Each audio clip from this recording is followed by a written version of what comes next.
యేసుక్రీస్తు ప్రభువారి యొక్క శిలువ శ్రమల ధ్యాన దినాలలో 33వ రోజుగా ఈ దిన మన దేవుని యొక్క వాక్య ధ్యానములో నుండి లూకాసు వార్తలో 23వ అధ్యాయము 8వ వచనము నుండి చదువుకుందాం.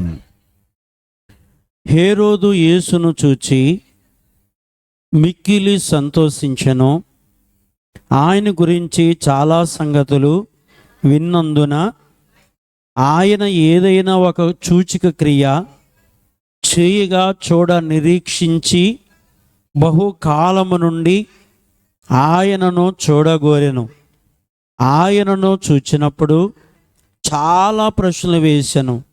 ఆయన అతనికి ఉత్తరమేమియు చిన్న ప్రార్థన చేసుకుందాం.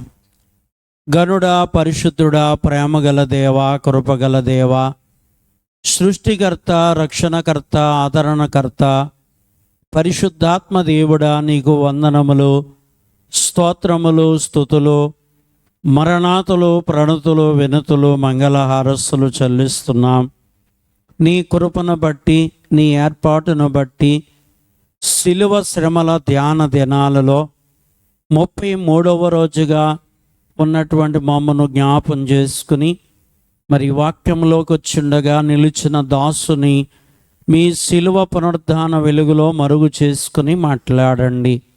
వినటానికి, గ్రహించటానికి, అర్థము చేసుకునటానికి ఆత్మ నాయన కూడిన బిడలకిచ్చి చదివిన వాక్యములో, చదవబోయే వాక్యములో ఉన్న అనేక సంగతులు దేవా మాకు బయలుపరిచి మాతో మాట్లాడమని మా మంచి బోధకుడైన యేసు నామమున ప్రార్థించుచున్నాను పరమ తండ్రి, ఆమేన్. శిలువనాథుడైన యేసు ప్రభు దీవెనలు ఈ శిలువ ధ్యాన కూటంలోకి వచ్చిన మనందరికీ కలుగును కాక, ఆమేన్. మరణాత. కూర్చుందాము. ప్రియులారా, యేసుక్రీస్తు ప్రభు యొక్క శిలువ శ్రమల ధ్యాన దినాలలో మనము 33వ రోజుగా శిలువ ధ్యానములో ఉన్నాము. కనుక ఈరోజు యొక్క వాక్యములో నుండి, పాఠములో నుంచి కూడా కొన్ని విషయాలు కొద్దిగా ధ్యానం చేసుకుందాము. ప్రియులారా, మరి రాత్రి కాలమందు యేసుక్రీస్తు ప్రభువారిని పిలాతు యొద్దకు తీసుకువచ్చినట్లుగాను, మరి పిలాతు యేసుక్రీస్తు ప్రభువారి గురించి సాక్ష్యములను ప్రవేశపెట్టమన్నప్పుడు ప్రియులారా, ఆ సాక్ష్యములు ఈయనలో ఈ నేరము నాకు కనబడట్లేదని, ఈయన గలయల ప్రాంతానికి చెందినవాడు అని, ఆ ప్రాంతాన్ని పరిపాలన చేయుచున్నటువంటి మరి హేరోదు రాజు దగ్గరికి 7వ వచనములో పిలాతు ఎక్కడికి పంపించేశాడంటే హేరోదు అనే రాజు దగ్గరికి యేసును ఉన్న పలంగానే పంపించినట్లుగా ప్రియులారా 7వ వచనములో చూస్తాం. ఈరోజు 8 నుంచి చూస్తున్నాం. హేరోదు యేసును చూచి, అంటే ఈరోజు యేసు ప్రభువారు ఎక్కడికి వచ్చారు అంటే హేరోదు దగ్గరికి వచ్చారు. అంటే వరుసలో మొదట అన్న అనే న్యాయాధికారి దగ్గరికి తీసుకువెళ్ళారు.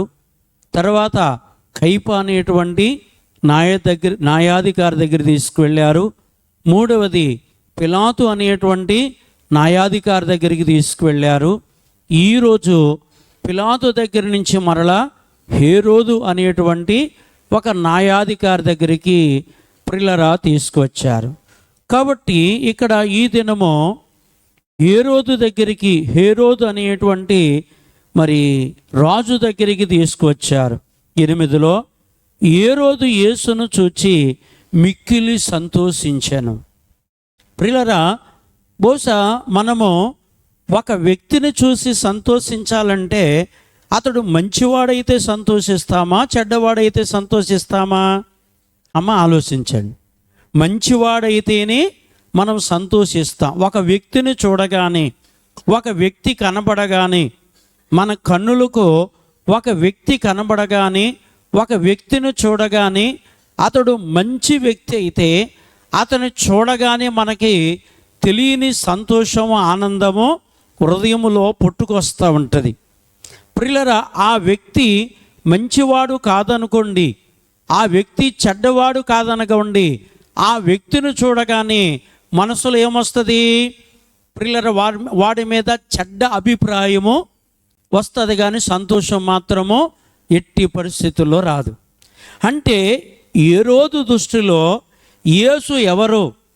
హేరోదు దృష్టిలో యేసు నేరస్తుడా, యేసు మంచివాడా, నేరము లేనివాడా అని అంటే హేరోదు దృష్టిలో యేసు మంచివాడు, హేరోదు దృష్టిలో యేసు గొప్పవాడు, యేసు అద్భుతాలు చేసేవాడు, యేసు గొప్ప కార్యాలు చేసేవాడు అనేటువంటి అభిప్రాయము కలిగి ఉన్నాడు హేరోదు. ప్రియులారా, అందుకే యేసును చూడగానే మిక్కిలి అంటే సంతోషానికి ఇంకా ఎక్కువ, అంటే ఆనందానికి ప్రియులారా అడ్డులు లేవు అంటారు, అలాగున ఎక్కువ సంతోషం కలిగి ఉన్నది. ఎందుకు ఇతనికి ఇంత యేసును చూడగానే ఇంత ఆనందము, యేసును చూడగానే ఇంత సంతోషము ప్రియులారా ఇతనికి ఎందుకు కలిగింది అనంటే, ఆయనను గురించి చాలా సంగతులు విన్నందున ఆయన ఏదైనా ఒక సూచక క్రియ చేయగా చూడాలని చాలా కాలము నుంచి నిరీక్షణ, బహుకాలము నుండి ఆయనను చూడగోరెను. యేసును చూడాలి అని. ప్రియులారా, ఎవరిని చూడాలి? యేసును చూడాలి. ప్రియులారా, ఒక చెడ్డవాడైనప్పుడు నీ ముఖం నాకు చూపించొద్దు అని అంటాం. ఒక మంచివాడంటే అతని ముఖము మరలా చూడాలనిపించేటువంటి ఆసక్తి మనలో ఉంటుంది. ప్రియులారా, ఈ హేరోదు యేసును చూడాలి అని కనుక యేసును గురించి యేసును చూడలేదంట. ఈయన యేసును చూడలేదు, కానీ యేసును గురించి చాలా సంగతులు విన్నాడని ఇక్కడ రాయబడింది. ఎవరి గురించి? యేసును గురించి చాలా సంగతులు విన్నట్లుగా కనబడుతుంది. బహుశా ప్రియులారా, శపదేశపు రాణి ప్రియులారా సొలొమోను మహారాజు దగ్గరికి వచ్చింది. శపదేశపు రాణి సొలొమోను మహారాజు దగ్గరికి ప్రియులారా ఆమె వచ్చినప్పుడు, రాకముందు తమ దేశములో ప్రియులారా సొలొమోను మహారాజు గురించి ఏం చేస్తుందంటే వింటది. ప్రియులారా, ఆయన మంచి జ్ఞానము గలవాడని, ప్రపంచములో ఆయనకున్నటువంటి జ్ఞానం ఇంకెవరికి లేదు, తెలివి జ్ఞానము కానీ సొలొమోను గారికి ఉన్నటువంటి ఆ స్థితి ఇక ఎవరికి లేదని ఈ శపదేశపు రాణి వింటది. ఆల్రెడీ ఈమె కూడా చాలా తెలివి జ్ఞానము కలిగినటువంటి ఆమె, చాలా దేశాల మీదకి పోటీకి వెళ్ళింది. తెలివితో జ్ఞానములో నన్ను ఓడించండి కుశల ప్రశ్నలు వేసిందని కనబడుతుంది. కనుక ఏ దేశానికి వెళ్ళినా ఈమె గెలిచి వచ్చేసింది. ఆ జ్ఞానముతో ప్రియులారా అవతల వాళ్ళు వేసేటువంటి ప్రశ్నలకు జవాబు చెప్పలేనిది ఏదీ లేదు. ప్రియులారా, అలాంటి ఈమె కంటే జ్ఞానవంతుడని, తెలివైన వాడని ప్రియులారా ఎవరి గురించి వింది? సొలొమోను మహారాజు గురించి విని శపదేశపు నుండి యూదా దేశానికి సొలొమోను మహారాజు దగ్గరికి వచ్చింది. ప్రియులారా, వచ్చిన తర్వాత కొన్ని ప్రశ్నలు వేస్తుంది. చాలా కుశలమైనటువంటి ప్రశ్నలు ప్రియులారా, గూఢార్థాలతో కూడినటువంటి ప్రశ్నలు వేస్తుంది. ఎవరి మీద? సొలొమోను మీద. సొలొమోను ఆమె అడిగిన ప్రతి ప్రశ్నకి జవాబిచ్చి ఆమెకి తెలియని విషయాలు కూడా చెప్పాడు, ఆమెకి తెలియని సంగతులు కూడా చెప్పాడు. అప్పుడు ఆమె అంటది, అయ్యా, నీ గురించి మా దేశంలో నేను విన్నవి చాలా తక్కువ, 100కి 10% నేను విన్నాను. ఆ 10% విని ఇంత తెలివి జ్ఞానం ఉందా అనుకున్నాను. కానీ ఇక్కడికి వచ్చిన తర్వాత నీ గురించి, నీ మాటలు విన్న తర్వాత నేను అక్కడ విన్నది చాలా తక్కువ. ఇక్కడికి వచ్చి తెలుసుకున్న తర్వాత చాలా ఎక్కువ విషయాలు నేను తెలుసుకున్నాను. నీ చుట్టూ ఉన్నవారు చాలా భాగ్యవంతులు, ఎందుకంటే రోజు నిన్ను చూస్తూ నీ మాటలు వింటూ ఈ తెలివి జ్ఞానముతో కూడిన మాటలు పనులు పిల్లల చేతలు చూచున్నటువంటి వీరు చాలా ధన్యులు, చాలా గొప్పవారని ఆమె చెబుతుంది అన్నమాట అండి. అంటే ఆమె విన్నదానికంటే ఆమె వెళ్ళి చూచింది ఎక్కువగా ఆమె దృష్టిలో కనిపించింది. అలాగనే ఇక్కడ చూడండి, హేరోదు యేసును గురించి విన్నాడు. ఎవరి గురించి? యేసును గురించి విన్నాడు. కానీ యేసును చూడాలి, ఎవరిని చూడాలట? యేసును చూడాలని మంచి ఆసక్తి ఆలోచన కలిగి ఉన్నాడు హేరోదు. ప్రియులారా, చాలా కాలం నుంచి ఎదురు చూస్తున్నాడు. ఆయన దగ్గరికి మరణశిక్ష వెయ్యండి అని యేసును పంపించారు. మీకు అర్థమైంది కదండి. ఈ హేరోదు అనేటువంటి న్యాయాధికారి దగ్గరికి ప్రియులారా యేసును ఎందుకు పంపించారు? ఆయనకు మరణశిక్ష వెయ్యాలని పంపించారు. ప్రియులారా, మరి మరణశిక్ష వెయ్యాలని పంపిస్తే ఇక్కడ ఏం జరుగుతుంది? ఈ హేరోదేమో యేసును చూడగానే మిక్కిలి సంతోషించాడు. 1, 2 ఏదైనా ఒక సూచక క్రియ ఆయన చెయ్యాలని ప్రియులారా నిరీక్షణతో బహుకాలము నుండి ఏం చేస్తున్నాడట? ఎదురు చూస్తా ఉన్నాడు. ప్రియులారా 9లో ఆయనను చూచినప్పుడు చాలా ప్రశ్నలు వేశాడట. యేసుక్రీస్తు ప్రభువారి మీద ఏం చేశాడు?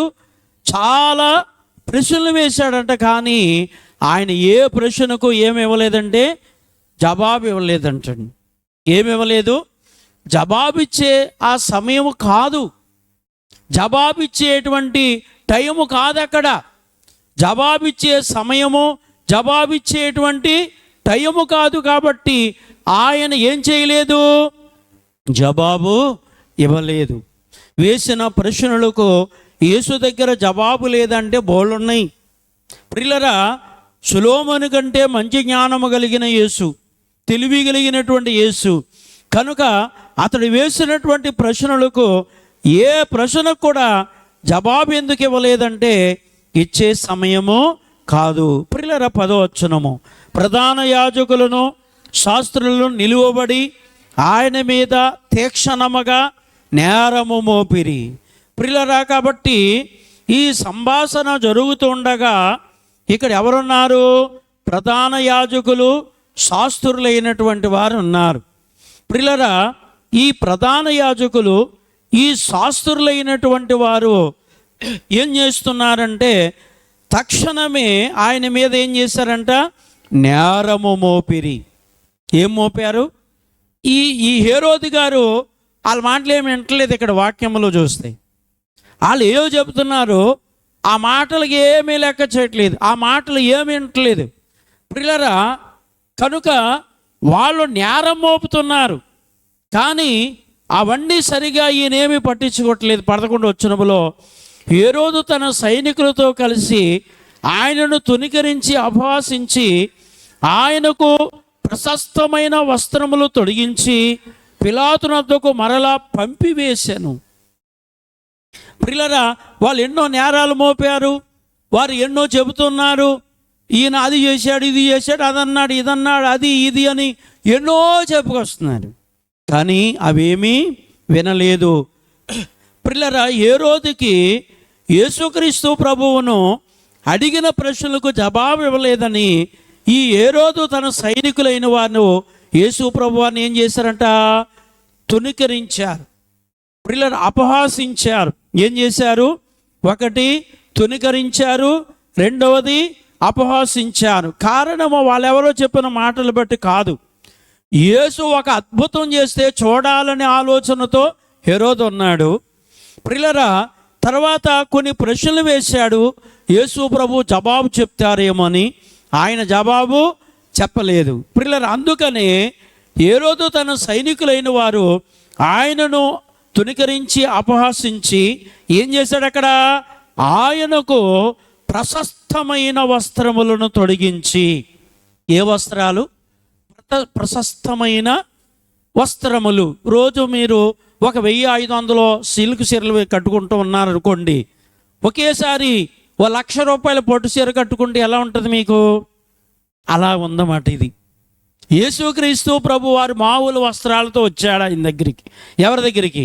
హేరోదు దగ్గరికి మామూలు వస్త్రాలతో వచ్చాడు. ప్రియులారా, ఇప్పుడు ఏం చేశాడు? విలువైనటువంటి ఒక రాజుకి ఏ వస్త్రాలైతే ఉండాలో, ఒక రాజుకి ఏ వస్త్రాలైతే, బహుశా మనము పట్టు వస్త్రాలు అంటాం, ఇంకా ఎన్నో పేర్లు పెడతా ఉంటాం. ప్రియులారా, ఇక్కడ ఉన్నటువంటి మాట ఏమిటి అంటే ప్రశస్తమైనటువంటి వస్త్రాలను. అంటే యేసు ఒక నేరస్తుడైతే, యేసు ఒక పాపం చేసిన వాడైతే, ప్రియులారా, ఇతడు ఆయనను ప్రియులారా ఈ నేరం చేశాడు, ఆ నేరం చేశాడు, ఆ శిక్ష పొందుతాడు, ఈ శిక్ష పొందుతాడని వీళ్ళు చెప్పేవన్నీ విని, ప్రియులారా, కనుక ఆయన మీద బోలు నేరాలు కూడా మోపేవాడు కదా. ఏ నేరము మోపలేదు అక్కడ. ప్రియులారా, కనుక ఒక విలువైన వ్యక్తి ఆయన దగ్గరికి వచ్చాడని, ఒక మంచి వ్యక్తి ఆయన దగ్గరికి వచ్చాడని, అద్భుతాలు చేసే ఒక వ్యక్తి ఆయన దగ్గరికి వచ్చాడని ఆయనని ఎంతో విలువగా చూసి, ప్రియులారా, ఆయనకు మంచి వస్త్రాలు పెట్టి పంపించేశాడు. మీకు అర్థమైంది కదండి. శత్రువుకు వస్త్రాలు పెడతారు ఎవరైనా? పెట్టరు. ప్రియులారా, కాబట్టి అంటే అందుచేతనే ఈ హేరోదు యేసుక్రీస్తు ప్రభు వారికి విలువైన వస్త్రాలు పెట్టి ఎక్కడ పంపించేశాడట? పిలాతు నద్దకు తిరిగి పంపించేశాడట. 12వ వచనములో, అంతకు ముందు హేరోదును పిలాతును ఒకనికి ఒకడు శత్రువులై ఉండి ఆ దినాలలో ఒకనికి ఒకడు ఏమైపోయారట? మిత్రులు. ఏ దినాలు అమ్మా? ఏ దినాలు? యేసుకు తీర్పు తీర్చే దినాలు, యేసుకు శిక్షలు వేసే దినాలు, యేసుకు సిలువ వేసేటువంటి దినాలు. శత్రువులు ఏమైపోయారట? ఒక్కటైపోయారటండి. దేవుని విషయంలో ప్రియులారా, యేసు విషయంలో ప్రియులారా, శత్రువులంతా ఏమైపోయారట? మిత్రువులైపోయారని ఇక్కడ ఉంది. నిజమే, మన విషయంలో కూడా అలాగే జరుగుతాయి. ప్రియులారా, వాళ్ళు శత్రువులు, వాళ్ళ బద్ధ శత్రువులు అని అంటాం మనం. కానీ దేవుని విషయంలో, దేవుని బిడ్డల విషయంలో శత్రువులు ఏమైపోతారంటే ఒకటైపోతారు, ఏకమైపోతారు, ఒకటైపోతారు. గతంలో చెప్పాను మీకు, మంచి పని చేయాలంటే ఒకడు దొరకడు, ఒక చెడ్డ పని చేయాలంటే అందరూ ఏకమైపోతూ ఉంటారు. మీకు అర్థమైంది కదండి. ఒక మంచి పని చేయాలనండి, ఒక్కడు కూడా కనపడ్డ మీకు, ఒక్కడు కూడా దొరకడు. కానీ ఒక చెడ్డ పనికి మాత్రం అసలు అనుకోకుండా కూడిపోతారు జనం, అనుకోకుండా ఏకమైపోతారు ప్రజలందరూ. ప్రియులారా, కాబట్టి అందుకే ఇక్కడ చూడండి, హేరోదుకి పిలాతుకి అస్సలు పడదట. ప్రియులారా, ఇద్దరి మధ్యన పచ్చగడ్డి వేస్తే బొగ్గుమని తగిలడిపోద్ది, అటువంటి పరిస్థితి. ప్రియులారా, యేసు విషయంలో ఏమైపోయారంటే మిత్రువులు అయిపోయారని ఉంది ఇక్కడ. ఏమైపోయారట?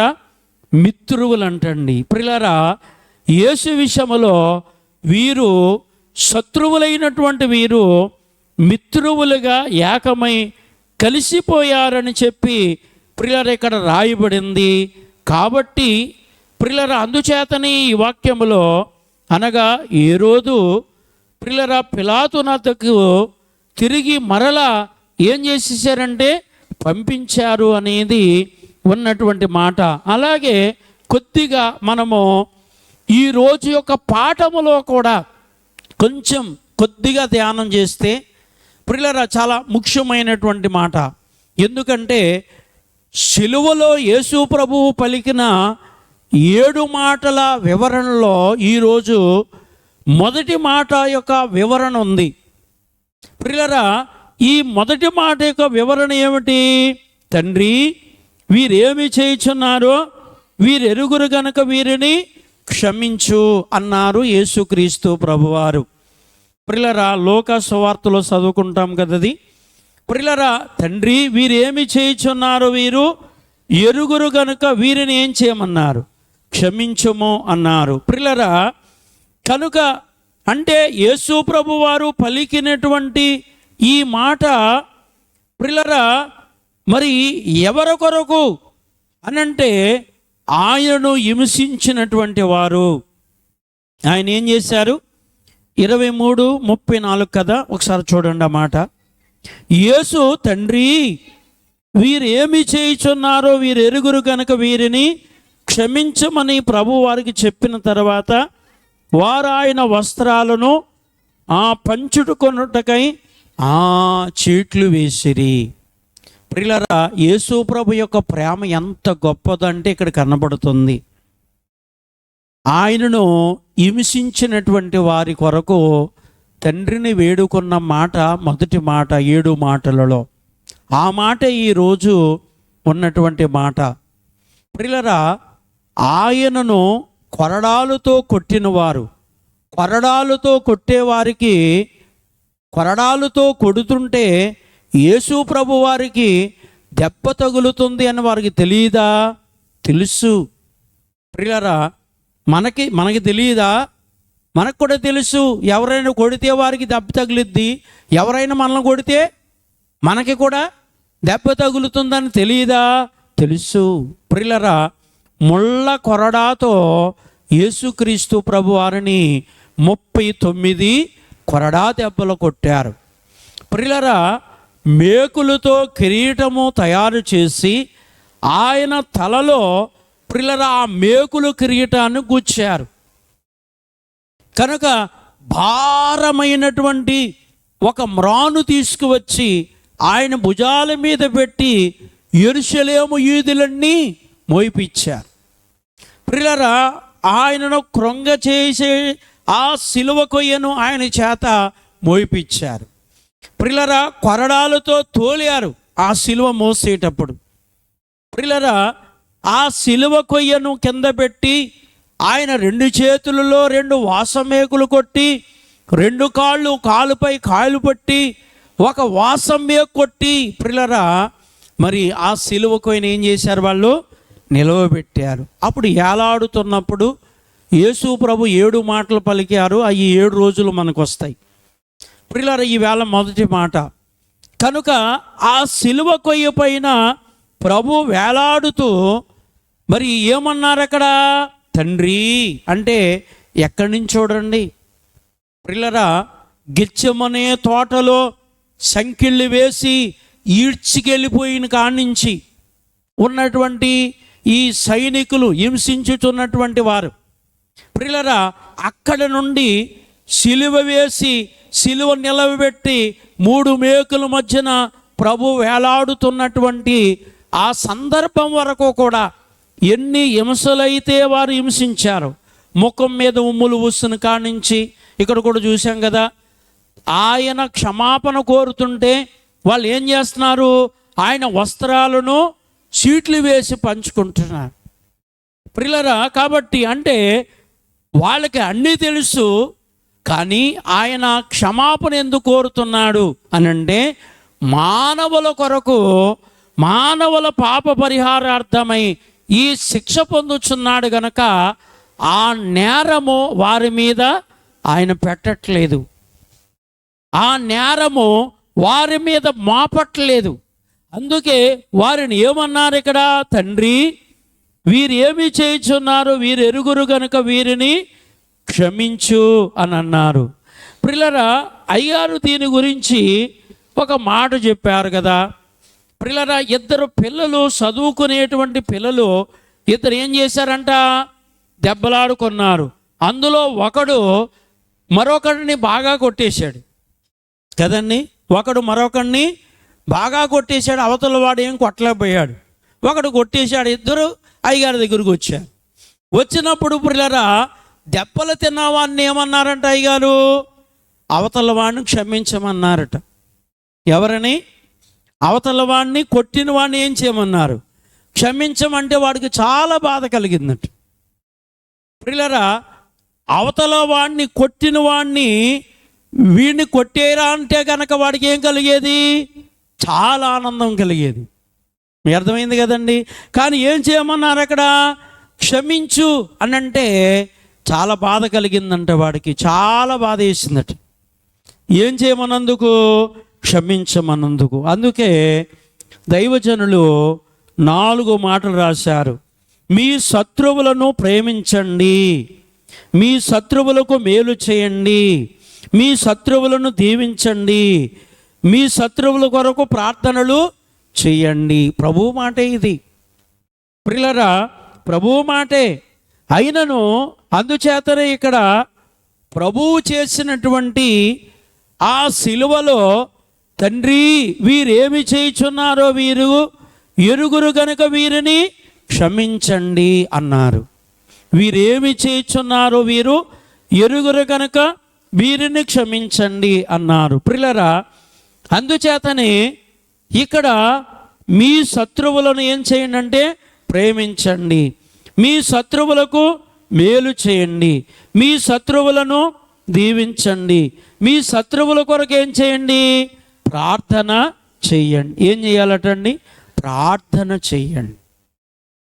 శత్రువులు అని అంటే చాలా రకాలు ఉంటారు ప్రియులారా.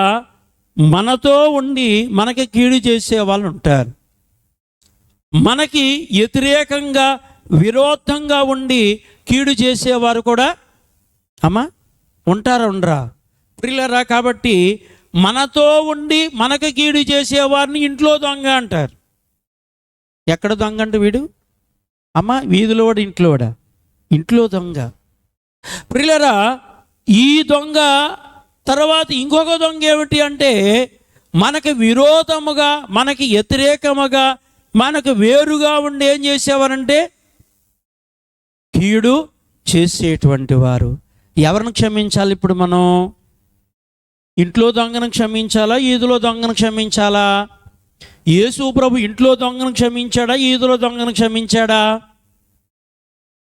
ఆలోచించండి. ఏ దొంగను క్షమించాడు ఆయన? ఈదులో దొంగను క్షమించాడు, కానీ ఇంట్లో దొంగను క్షమించలేదు. ఇంట్లో దొంగ ఎవడో? యోధ. ఈదులో దొంగలు ఎవరో అంటే బయట దొంగలు ఎవరో? ఆయన హింసించిన వారు. మీకు అర్థమైంది కదండి? అర్థమైంది. ప్రియులారా, ఆయన హింసించినటువంటి వారందరూ బయట దొంగలు. ఆ బయట దొంగలందరినీ ఆయన ఏం చేశాడంటే క్షమించాడు. ఆ బయట ఉన్న శత్రువులందరినీ ఆయన క్షమించాడు. కానీ ప్రియులారా, ఇంటిలో ఉన్న దొంగ అయిన యూదాని యేసు ప్రభు ఏం చేయలేదు? క్షమించలేదు. ఈ దినాలలో క్రైస్తవులని పేరు చెప్పుకుంటూ దేవుని మందిరాలు పాడు చేసేవాళ్ళు, దేవుని సంఘంలో ఉన్న విశ్వాసులను పాడు చేసేవాళ్ళు, వాళ్ళు ఇంట్లో దొంగలు లాంటి వాళ్ళు అన్నమాట. వాళ్ళకి క్షమాపణ దొరకదు, వాళ్ళకి క్షమాపణ లేదు. తెలియక బయట ఉండి కీడు చేసేవారు ఉంటున్నారు. వాళ్ళకి తెలియదు, దేవుని గురించి తెలియదు, రక్షణ గురించి తెలియదు, దేవుని ఆలయమును గురించి తెలియదు. వారిని క్షమించవచ్చు. మీకు అర్థమైంది కదండి? తెలియక కీడు చేసేవారు ఉన్నారు, శత్రువులుగా ఉన్నవారు ఉన్నారు, వాళ్ళని క్షమించవచ్చు. యేసు ప్రభు వాళ్ళని క్షమించాడు. కానీ తెలిసి ఏమయ్యాట? తెలిసి ఉండి ఉన్నవారుగా చూసారా, వాళ్ళని ప్రభు క్షమించలేదు, యోధాన్ని క్షమించలేదు. తెలిసుండి కీడు చేసేవారు, తెలిసుండి హాని చేసేవారు, తెలిసుండి దేవుని పనిని పాడు చేసేటువంటి వారు, తెలుసుండి దేవుని పనిని దొంగల్లాగా. ప్రియులారా, అది పరమగీతంలో ఉంటుంది. ఏమని అంటే నక్కలు గుంట నక్కలు అనే మాట. నక్కలు తర్వాత గుంట నక్కలు అంటే నక్కలంటే ఏ నక్కలంటే ద్రాక్ష తోటను పాడు చేసే నక్కలు, గుంట నక్కలు అని ఉంటుంది అక్కడ ప్రియులారా. కాబట్టి అందుచేతని అక్కడ ఏం రాశారు అని అంటే కనుక అందుచేత యేసుక్రీస్తు ప్రభువారు యోధాను క్షమించినట్లయితే యోధ ఉరు పెట్టుకుని చావడం, ఉరు పెట్టుకుని చనిపోయి నాశనానికి నరకానికి వెళ్తాడా? క్షమించలేదు. ఎందుకు క్షమించలేదంటే అతనికి అన్నీ తెలిసే చేశాడు. అతనికి అన్నీ తెలిసి అన్నీ చేశాడు, తెలియక చేయలేదు. ఈ బయట వారంతా కూడా యేసును గెత్సెమనే తోటలో బంధించిన కాడి నుంచి సిలువ వేత వరకు కూడా ఆ యొక్క శిలువ ఆ వేతలో పాల్గొన్న వారంతా కూడా వారికి తెలియదు, యేసు ఎవరో తెలియదు. ఒక మనిషినికి శిక్ష వేస్తున్నాం, ఒక మనిషినికి హింసిస్తున్నాం, ఒక మనిషినికి దెబ్బలు కొడుతున్నాం, ఒక మనిషిని పిల్లలు సిలువేస్తున్నాం, చంపుతున్నా అని అలా అనుకున్నారు అంతే వాళ్ళు. కానీ యేసుని గురించి వాళ్ళకి తెలియదు. అందుచేతనే తెలియక చేసే శత్రువులను మనం క్షమించవచ్చు, కానీ తెలిసి చేసేవారు ఉన్నారు చూసారా, వాళ్ళకి క్షమాపణ లేదు. మన పాపం కూడా అంతే అండి. ఇప్పుడు మనమున్నాం, యేసుని గురించి తెలుసు అంటే మనలో కొంతమంది రక్షణ పొంది కూడా ఏ తప్పులు చేసినా దేవుడు క్షమించేసేస్తాడు అనేవాళ్ళు మనలో కూడా ఉన్నారు కదా. ఉన్నారా లేరమ్మా? క్షమించేస్తాడా? నీవు తెలియక చేసినప్పుడు క్షమించాడు ఆయన. నీవు తెలియక ఏ తప్పులు చేసినా ఏ పాపాలు చేసినా ఆయన ఏం చేశాడంటే క్షమించాడు. తెలిసి చేస్తే గనక దానికి క్షమాపణ లేదు, శిక్ష ఉంది. ఏముందట? శిక్ష ఉంది ప్రియులారా. అందుచేతనే తెలియక చేసినంత చేపు ఆయన క్షమిస్తాడు. అందుకే ఇప్పుడు మనం తెలిసిన వారం, మనం ఎవరమట? తెలిసిన వారం. దీనికి ఇర్మియా గ్రంథములో ప్రియులారా, ఇర్మియా గారికి దేవుడు ఒక మాట చెప్తాడు. తెలియనంత చేపునట ప్రియులారా, కుమ్మరి వాని చేతిలో ప్రియులారా కాల్సిన కొండ లాంటి వాళ్ళట. తెలియక పాపాలు చేసినంత చేపును మనము ఎవరమట? కుమ్మని వాని చేతిలో ప్రియులారా కాల్సని కొండ లాంటి వాళ్ళమట. ప్రియులారా, తెలిసిన తర్వాత పాపం చేశామనుకోండి, కాల్సిన కొండ. ఏ కొండ? కాల్సిన కొండ పగిలిపోయిందనుకోండి, కాల్సిన కొండ పగిలిపోయిందనుకోండి, కొమ్మరవారు మరలా దాన్ని కొండ చేస్తారా? ఆ పెంకులు మళ్ళా పనిచేస్తాయా? పనిచేయవు. కానీ ఆయన చేతిలో కాల్సక ముందు కొండ తయారు చేస్తున్నప్పుడు పగిలిపోయిందనుకోండి, మరలా ఏం చేస్తాడు? ఆ పగిలిపోయినది ముద్ద చేసి మరలా కొండ చేస్తాడు. మీకు అర్థమైంది కదండి? కానీ కాల్చిన తర్వాత పగిలిపోతే అయిపోయింది ఇక ప్రియులారా. అందుచేతనే మనము యేసును తెలుసుకోకముందు, యేసును ఎరగకముందు నీవే పొరపాట్లు చేసావు, ఏ తప్పులు చేసావు, ఏ పాపాలు చేసావు ఆయన క్షమించాడు. మీకు అర్థమైంది కదండి? అంటే బయట వారికి ఇది తెలియదు. బయట వారు ఏమంటారంటే ఎన్ని తప్పులు చేసినా క్షమించేస్తాడట, ఎన్ని పాపాలు చేసినా క్షమించేస్తాడట, ఎన్ని దుర్మార్గాలు చేసినా ఎన్ని చేసేసినా ఏం చేసేస్తాడట? క్షమించేస్తాడంట అని తెలుసు. కానీ నీవు తెలియక పాపాలు చేస్తే క్షమిస్తాడని, నీవు తెలిసిన తర్వాత పాపాలు చేస్తే క్షమాపణ లేదు, శిక్షిస్తాడని మాత్రం వాళ్ళకి బయట వాళ్ళకి తెలియదు, మనకు తెలుసు. మీకు అర్థమైంది కదండి? కాబట్టి మనలో కూడా కొంతమంది ఈ మాటను భుజాన వేసుకు తిరిగే వాళ్ళు ఉంటారు. దేవుడు క్షమించేస్తాడు, దేవుడు క్షమించేస్తాడని చెప్పాను కదా. కాల్సిన కొండ అయిన తర్వాత నీవు పగిలిపోతే ప్రయోజనం లేదు ప్రియులారా. కాల్సక ముందే అంటే మారక ముందే, తెలియక ముందే ప్రియులారా, నీవు చేసిన పొరపాట్లన్నీ ఆయన క్షమించి మరలా ముద్దగా చేయబడి మరలా నీవు కొండగా చేయబడటానికి పనికి వచ్చే పాత్రగా చేయటానికి అవకాశం ఉంది. అందుచేతని ప్రియులారా, క్షమించాడు అని అంటే ఇక్కడ రెండు భాగాలు కనపడ్డాయి. ఆయనతో ఉన్న యోధ అడుగులో అడుగు వేశాడు.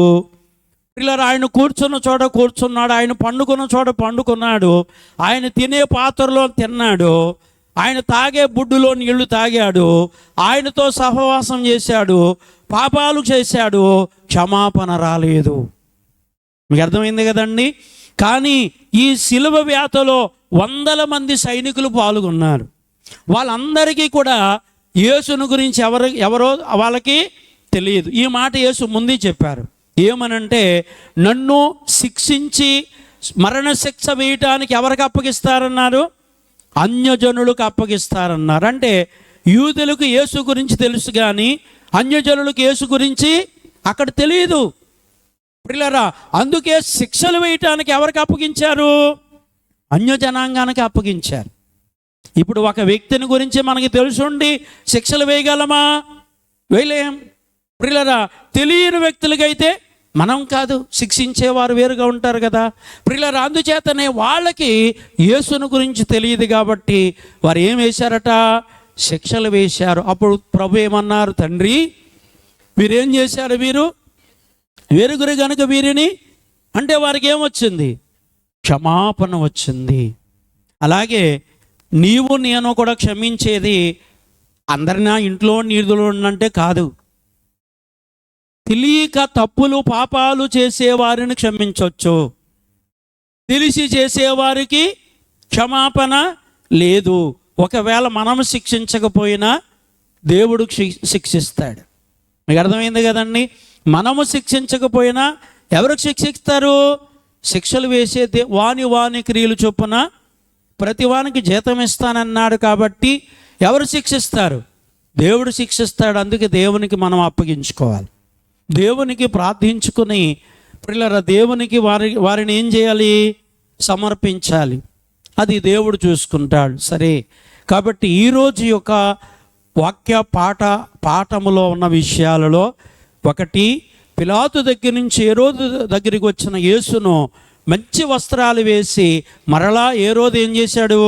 పిలాతు దగ్గరికి పంపించేశాడు. పాఠములు అయితే ఆ హింస శిక్షలు వేసిన సిలువ వేతలో ఉన్న వాళ్ళందరినీ కూడా తండ్రి వీరిని క్షమించు అని ప్రభు వేడుకున్నారు. ఈ మాటలు ప్రభు మన వినికుల్లో దీవించుగాక. దయగల మా తండ్రి, ప్రేమగల తండ్రి, కృపగల తండ్రి, మీ గణనామనకు బంగారు పాదములకు స్తోత్రములు. ఈ మాటలు మా అందరి హృదయంలో నిలిచి ఫలించినట్లు దీవించుమని యేసు నామమున